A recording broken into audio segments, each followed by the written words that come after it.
Okay, in this video we're going to go over Chapter 2.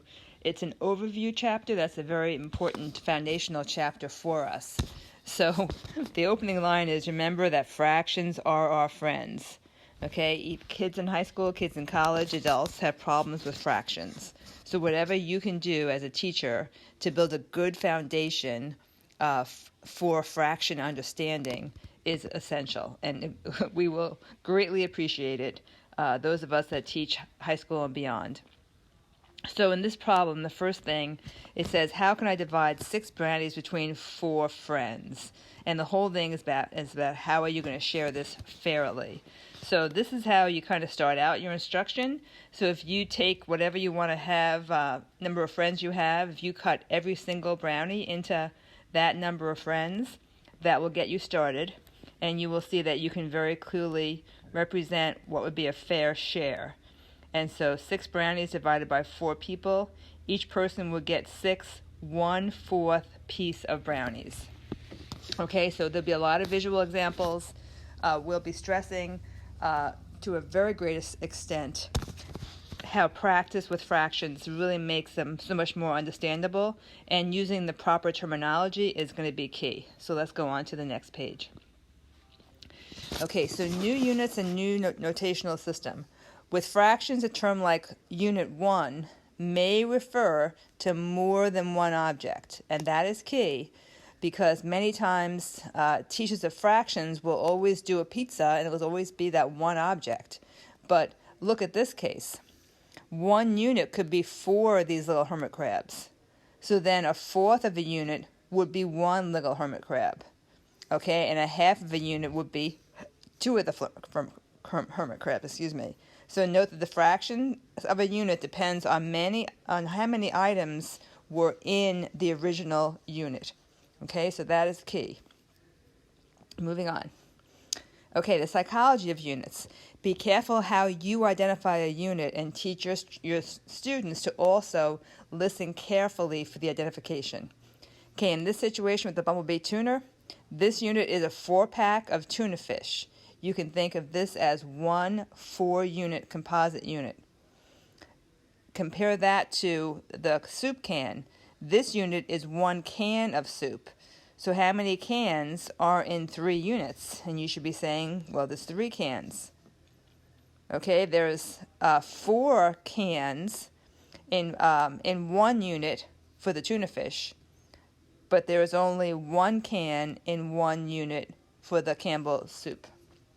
Okay, if we're going to compare the tuna to the soup, you can get a ratio then, comparing 2 unlike things.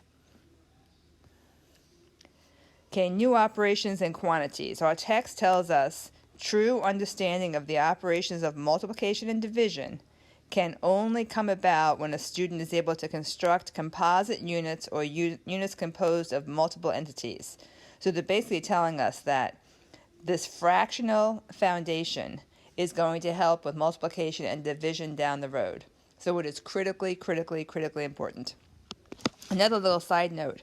I put this notation in here because this is your APA notation.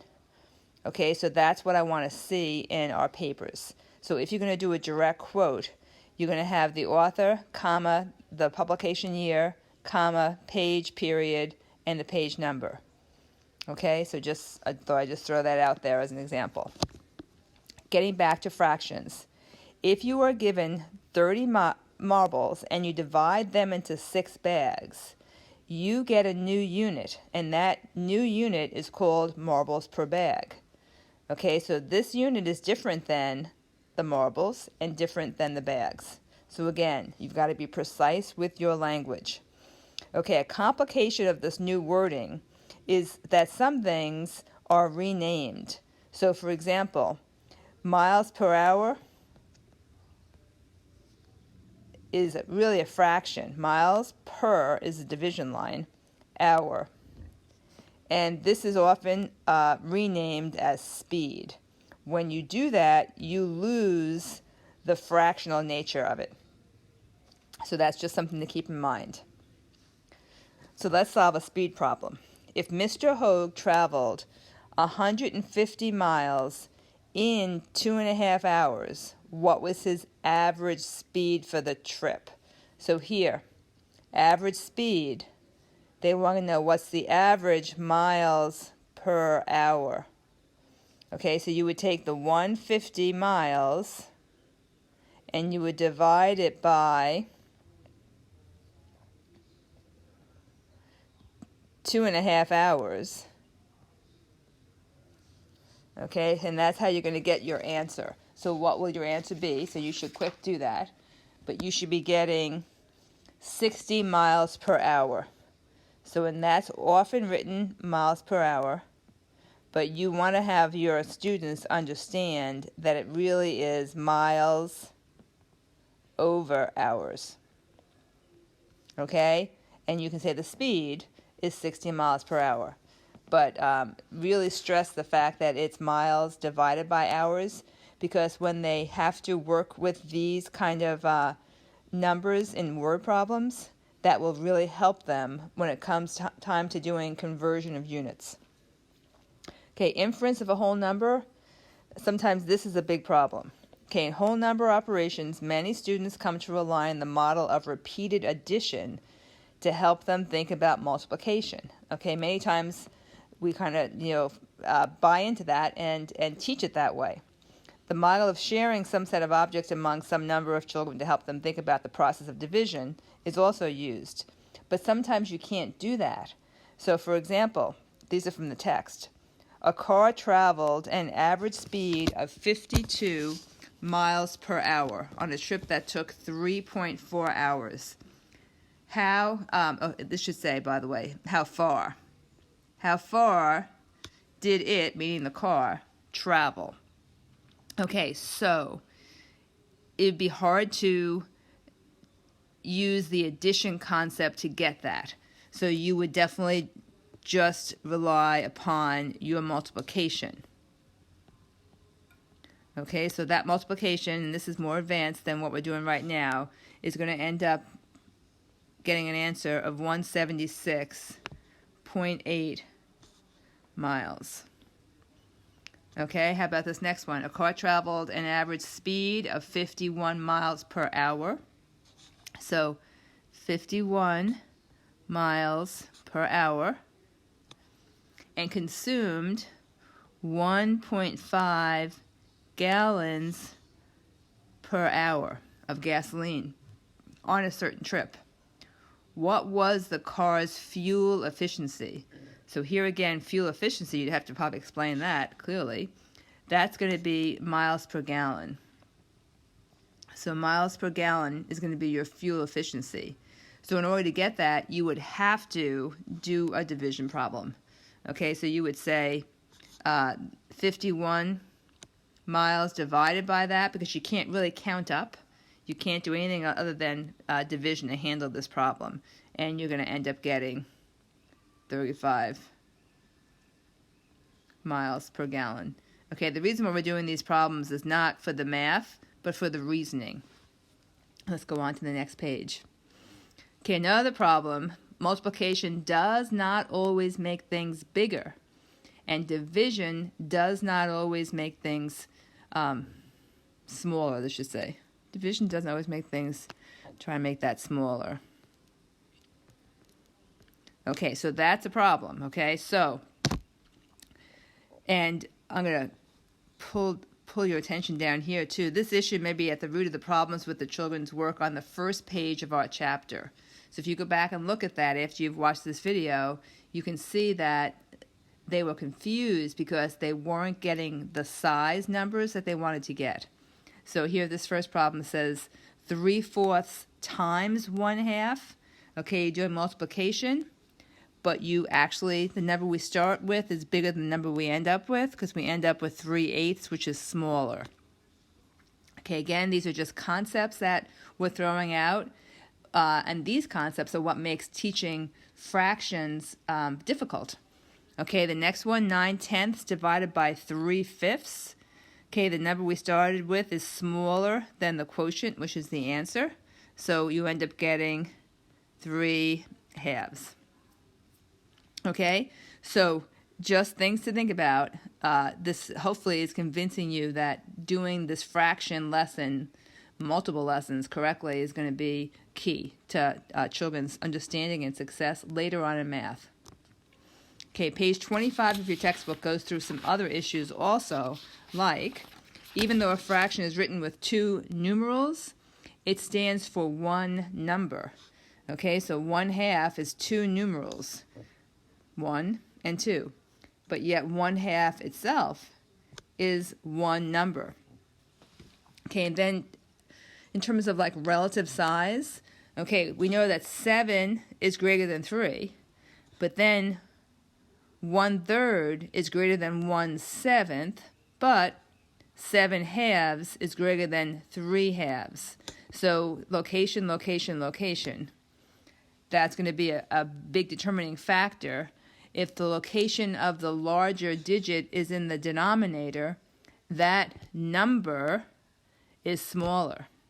Okay, if the larger digit is in the numerator, that number is bigger. There are new rules for adding and subtracting fractions. Okay, so when you get down to that point, you are going to find kids are going to want to do this first, and that's just not the way to do it. Okay, whole number rules for multiplication still work. Make sure that they're multiplying straight across. Okay, problems with terminology. Okay, in math class, the term fraction has a specific meaning. In English class or history class, fraction may mean something completely different. Okay, in math class, it may be part to whole comparison, it may be a ratio, it may be a rational number. In English class, this textbook represents but a fraction of the reading we will be doing this quarter. That means a very small part of it. Okay, in history class, the guerrilla army was a fraction of the size of the federal forces. Again, fraction means a very small part of it. It's a very different meaning than what you have in math class. Okay, we want to have a good understanding of our number sets. So counting numbers will always start with 1, and it does not include 0, and they're all positive. Okay, I can't get my little stylus to work here. Okay, so they're all positive numbers. Whole numbers. Okay, whole numbers. Let me just see if I can get this little pen. Okay, this is the notation I wanted. Yes, and then that. Okay, whole numbers start with 0.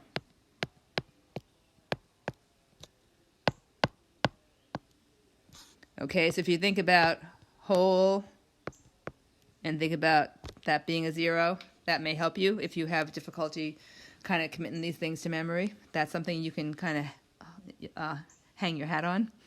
Okay, a word about 0. Okay, so 0 separates the positives from the negatives on the number line. For our course, we're going to say that 0 is not positive, it's not negative, but it is even. Okay, it's even in our class. Okay, fractions this is a very specific term. It's the set of whole numbers that can be written in the form AB, provided that B is not 0. So number one takeaway, technically fractions do not include any negative numbers because whole numbers do not include any negative numbers. Okay, multiplicative inverse idea. So that's going to be E times 1 over E.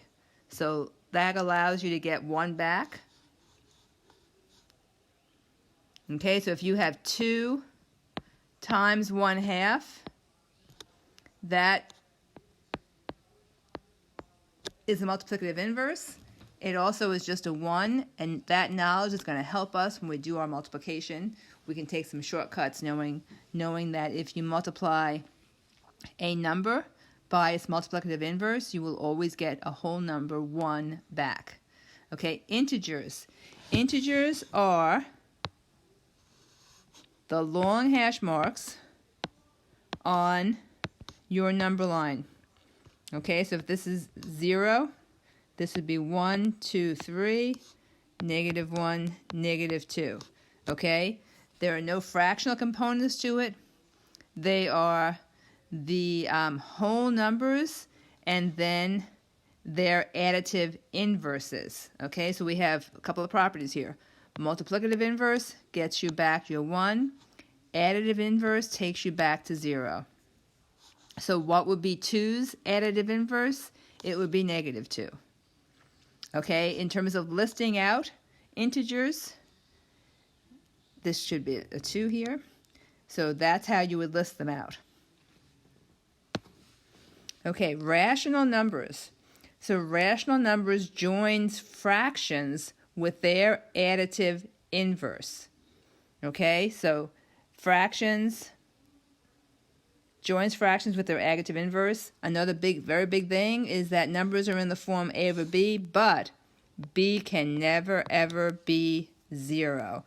So what is the additive inverse of positive 1/2, which would be the fraction? That would be negative 1/2. Okay, that's the additive inverse. Okay, understanding these number sets helps us to understand canceling, reducing, lowering, simplifying. All these terms get thrown around in math, and it relies on the property of multiplicative inverses. So look, if I have 4/6, why can I reduce that? Well, because if I factor out the numbers that make up 4 and that make up 6, so 2 and 2 for 4, 2 and 3 for 6, look what happens. This little 2 over 2, isn't that really 2 times 1/2? And isn't that 1? If this is 1, then really I can just write 4/6 as 2/3. Okay, you can combine the additive and the multiplicative properties of f as fractions to mentally carry out computations. Well, how do you do that? Okay, if you ask your students to do 3.5 times 2 1/4, that may be a problem. But if you instead do the following, you say, let's break this up a little bit. How can I use some of these multiplication and additive properties to let me break things up? And the way I'm going to do it is I'm going to say, take the whole number 3 and multiply that times 2 1/4. Okay, that will get you your 6 3/4. Now you have not used your 1/2 yet, so take the 1/2 and multiply that by 2 1/4, and that will give you 1 1/8. So here, 1/2 times 2, that's going to be your 1 right there, and then multiplying it times 1/4 goes on to give you your 1/8. Okay, so 1/2 times 1/4 gives me 1/8, and that's going to make this much easier to add up together. Okay, we can use properties to eliminate needless computations. So if I'm going to say 5 1/5 times negative 3/5, 5 times 1/5 times negative 3/5, can't I first recognize, oh wait, that's multiplicative inverse. So isn't that just 1? Okay, and suddenly my problem is a lot easier to deal with. Okay, this opening part right here just ends up being a negative 3/5. Then look at this component. Those are additive inverses. That takes me back to 0. Okay, if that's 0 times 3/7, what do I end up getting? I just end up getting negative 3/5. Much easier than doing all the steps of math. So be on the lookout for the additive inverses and the multiplicative inverses. Okay, so now we're doing some vocab. So your unit fractions, technically you can classify them as a reciprocal of an integer. So if an integer is a 7, the reciprocal will be 1/7. Okay, so unit fractions, that phrase comes from the unit 1 that's in the numerator. Okay, common fractions, the numerator designates a number of equal parts, and the denominator tells how many of those parts make up a whole. If you think of a common fraction like that, 2/5 would qualify. Okay, decimal fractions. Decimal fractions are when the denominators are powers of 10. So isn't that 1/100th, and isn't that 0.01, which is a decimal, thus the name. Okay, the percents, it's where the denominator is always 100. So 50 over 100 can be represented as 50%. So what are fractions? Well, a fraction is a non-negative rational number. That's a very restrictive definition. That's what a fraction is. Fraction form, however, it's a bipartite symbols, a certain form for writing numbers. So A over B is fraction form, but it's not necessarily a fraction by definition, right? If I have a -3 over 2, that's in fraction form, but fractions cannot be negative. Okay, so just be careful about the terminology. Okay, fractions and rational numbers. Those two terms frequently get used interchangeably. That is a little bit of a problem. So we're going to address that now. Okay, all rational numbers may be written in fraction form.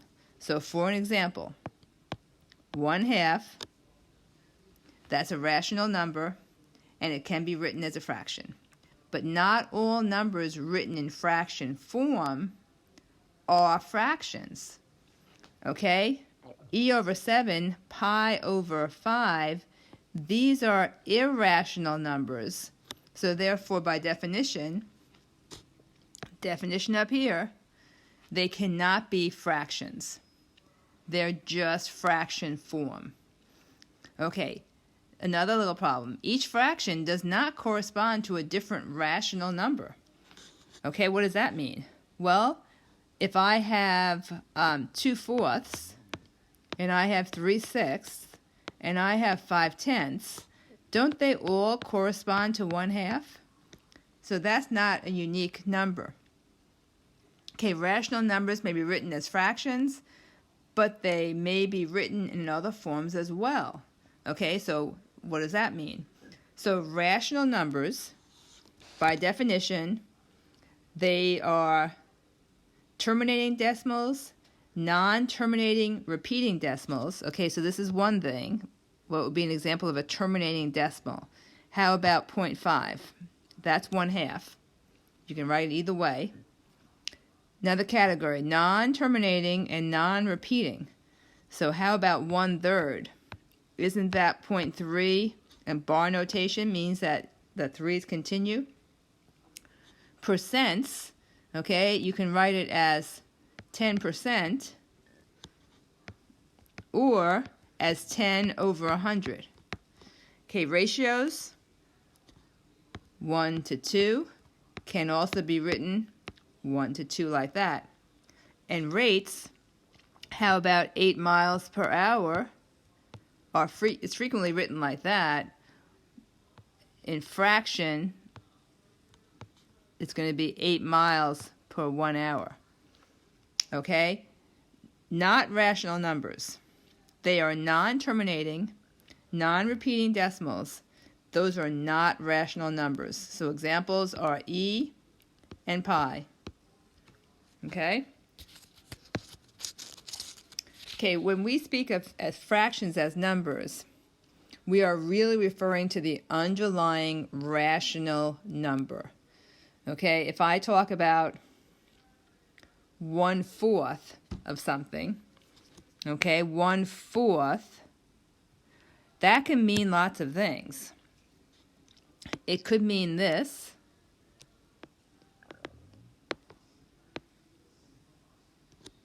Right? But it could also mean this.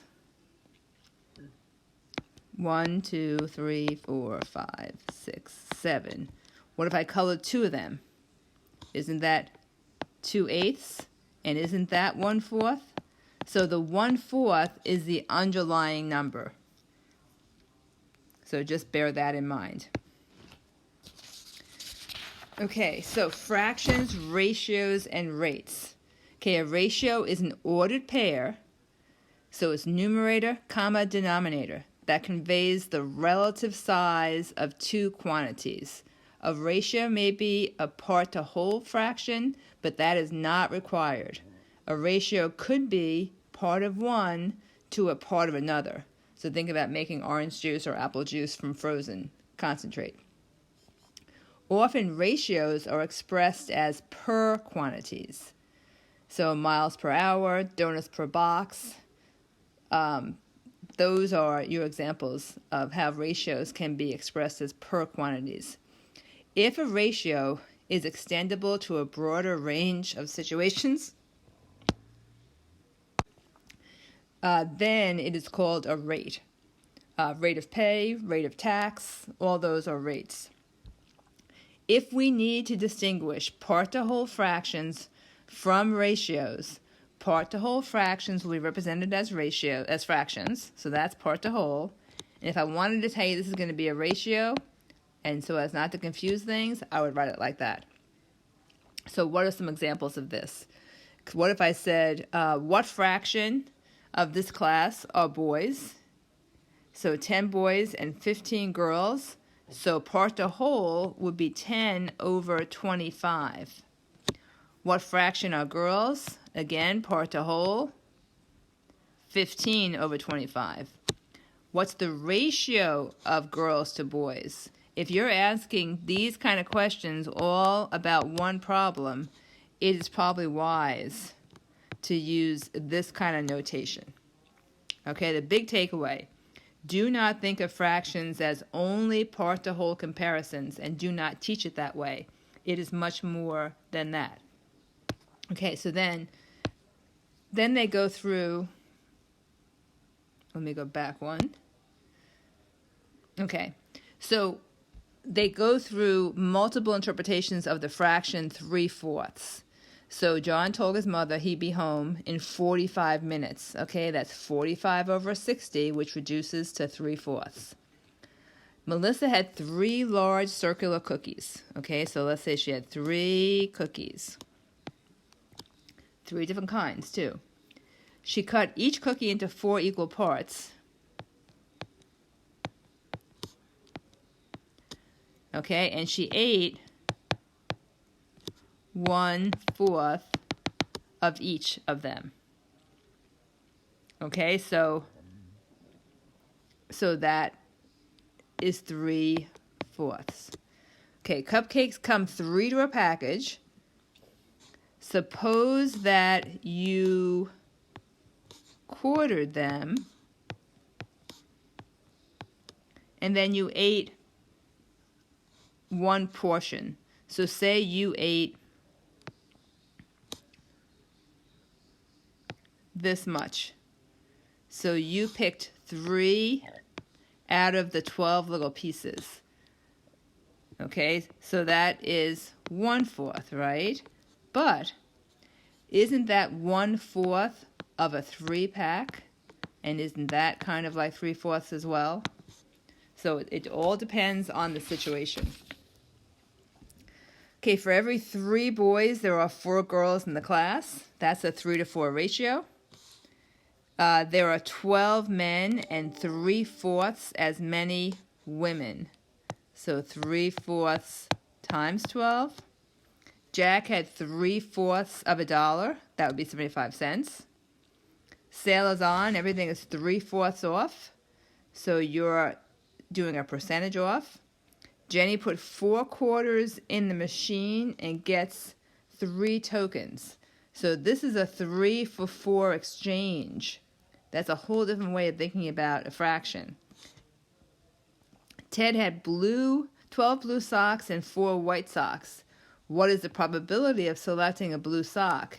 Here, got a whole nother fraction, and that's a probability question. So you would have 16 socks, and he has a 12 out of 16 chance of selecting a blue sock, which is also 3/4 probability reference. Okay, the bottom line is that fractions are our multi-personality friends. All right? So at this point, you should go ahead and look at the activities at the end of chapter 2. The answers to every one of those problems is in the More book. There are sometimes errors in these two books. Overall, they're very good, but when there's an error, I will let you know during the class time so that you can correct it in your textbook. Okay, so that ends the first video. It's a pretty long one. Subsequent videos will be shorter, but this is an overview chapter, and there was a lot of key points to make.